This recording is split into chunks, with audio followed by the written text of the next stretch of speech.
Good morning everyone. आज के इस लेक्चर में हम पढ़ेंगे फाइलम पोरीफेरा के बारे में। तो इससे पहले वाले लेक्चर में हमने बेसिक कैरेक्टर्स ऑफ क्लासिफिकेशन के बारे में पढ़े हैं। ठीक, तो उसमें हमने यही कहा था कि किंगडम एनिमेलिया में जितने भी फाइलम आते हैं उनको क्लासिफाई करने के लिए हमें कोई बेसिक कैरेक्टर्स की ज़रूरत पड़ते हैं। वो क्या क्या है वो सारा हमने डिस्कस किया है। तो देखो उन बेसिक कैरेक्टर के बेस पर हमने ये फाइलम बनाया है। Number first phylum that is Porifera. ठीक है, पोरीफेरा मीन्स देखो पोर बियरिंग एनिमल्स। पोरीफेरा का मतलब होते हैं पोर बियरिंग एनिमल्स। पोर बियरिंग एनिमल्स मीन्स यानी ये वो एनिमल्स है जिनके बॉडी पर ऐसे छोटे छोटे पोर्स बहुत सारे हैं, पूरा पोर्स ही पोर्स है। ठीक है, इसलिए इसको हम क्या बोलते हैं, it is also called as sponges. It is also called as sponges. यानी फाइलम पोरीफेरा को हम और दो नाम से जान सकते हैं। एक तो पोर बियरिंग एनिमल से, दूसरा हम जान सकते हैं स्पॉन्जेस से। ठीक है, हाँ, जब इन एनिमल्स के बॉडी पर कोई भी पोर प्रेजेंट होते हैं, कोई भी पोर प्रेजेंट होते हैं, तो ये दो तरह से प्रेजेंट होते हैं। एक होते हैं बेटा ओस्टिया, एक होते हैं बेटा ओस्टिया। दूसरा पोर जो है ऑस्क्यूला होते हैं। पोर दो तरह का होते हैं, एक ओस्टिया नंबर फर्स्ट, और नंबर सेकंड क्या है, ऑस्क्यूला या ऑस्क्यूलम। ठीक है, अगर सिंगल है तो इन दोनों पोर्स के बीच में डिफरेंस ये है कि नंबर फर्स्ट वाला पोर है ओस्टिया, ये वाटर को इनसाइड आने देते हैं, और ऑस्क्यूलम वो पोर है जिसके थ्रू वाटर जो है आउटसाइड द बॉडी चले जाते हैं। एक से वाटर इनसाइड आते हैं, दूसरे साइड से वाटर आउटसाइड जाते हैं। कैसे, देखो फॉर एग्जांपल हमारे पास अगर ये एनिमल होगा, ठीक है, तो इस एनिमल पर अगर मैं ये ग्रीन कलर में अगर ये बनाऊं, पोर बनाऊं, तो देखो क्या होते हैं। ये छोटे छोटे इस तरह से जो पोर होते हैं बॉडी के ऊपर, ये वाला जो ग्रीन कलर में मैंने बनाया, ठीक है, इसको हम बोलेंगे ओस्टिया। इसको हम क्या बोलेंगे, ओस्टिया बोलेंगे बेटा। ठीक है, अब ऑस्क्यूलम कौन सा हो गया, देखो ऑस्क्यूलम हो गया ये सबसे ऊपर वाला ये जो पोर है। फॉर एग्जांपल वाटर अगर यहाँ से बाहर चले जाते हैं, इसको हम बोलेंगे, इस पोर को हम बोलेंगे ऑस्क्यूला। इस पोर को हम क्या बोलेंगे, ऑस्क्यूला। और वाटर का अगर हम मूवमेंट देखेंगे तो ये कैसे होगा, यानी वाटर फॉर एग्जांपल यहाँ से अगर ओस्टिया के पास आया, ओस्टिया के बाद इसके बॉडी के अंदर वाले पार्ट में जाएगा, फिर उसके बाद क्या होगा, वाटर जो है इस स्पॉन्जोसील कैविटी से बाहर की तरफ मूव हो जाते हैं। ठीक है, एक साइड से इन हो रहे हैं और एक साइड से आउट हो रहे हैं। जिस पोर के थ्रू ये इनसाइड आते हैं उसको ओस्टिया, जिस पोर के थ्रू ये आउटसाइड चले जाते हैं उसको हम ऑस्क्यूलम बोलते हैं। ठीक है, तो मूविंग ऑन, हैबिटेट देखो, स्पॉन्जेस या पोरीफेरा में जितने भी स्पीशीज़ आते हैं, तकरीबन 100 स्पीशीज़ इसमें इंक्लूड होते हैं, या मोर देन भी हो सकते हैं, अराउंड 100 स्पीशीज़। तो जितने भी स्पीशीज़ आते हैं उनमें ज़्यादातर जो एनिमल्स की स्पीशीज़ जो है वो मैरीन इनहैबिटेट होते हैं।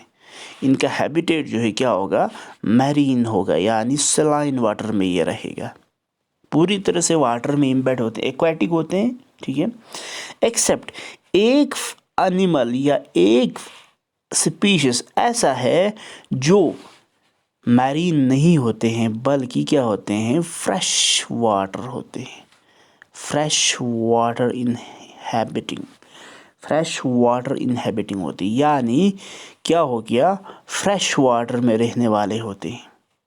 ठीक है, तो आई होप ये समझ आया होगा। इसको थोड़ा नोट करना, स्पॉन्जिला।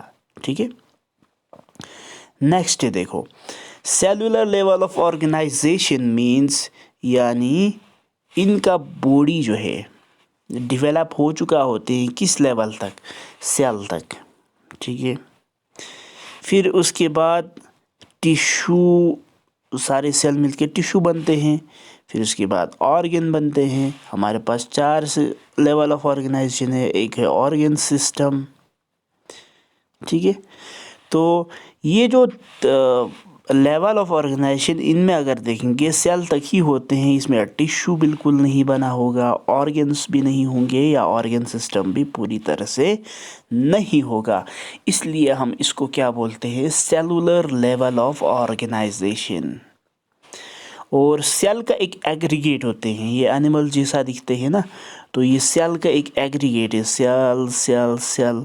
और इन एग्रीगेशन के दौरान एक सेल दूसरे सेल के कोऑर्डिनेशन में नहीं होगा।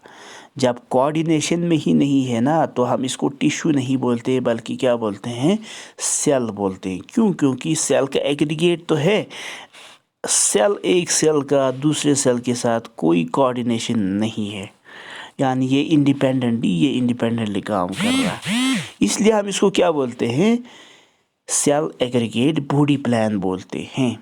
ठीक है, moving on to the next, that is the asymmetry. Asymmetry that means, इसका मतलब क्या होते हैं कि इनमें जितने भी ज़्यादातर एनिमल्स, 100 से पीसेस जो एनिमल्स है, उनको अगर हम देखेंगे, सिमेट्री, बॉडी का डिवीजन जो है, बॉडी जो है डिवाइड नहीं हो पाते हैं। ठीक है, बॉडी डिवाइड नहीं हो पाते हैं, एक सिमिलर पार्ट्स में डिवाइड नहीं कर पाते हैं। इसलिए हम इसको क्या बोलते हैं, mostly they are asymmetric in nature. Okay, number next देखो, number 5, that is these are the diploblastic animals. Diploblastic animals mean they are having the two germ layer, one germ layer that is ectoderm, one germ layer that is endoderm। ठीक है, 2 germ layers होते हैं। जैसे कि हमने पहले पढ़े हैं कि गैस्ट्रुला लेवर पर किसी में 2 germ layer बनेगा, किसी में 3 बनेगा। जिसमें 2 बनेगा उसको हम डिप्लोब्लास्टिक, जिसमें 3 बनेगा उसको हम क्या बोलते हैं, ट्रिप्लोब्लास्टिक बोलते हैं। तो इसमें क्या बनते हैं, 2 डर्म बनते हैं, एक तो एंडोडर्म, दूसरा क्या है,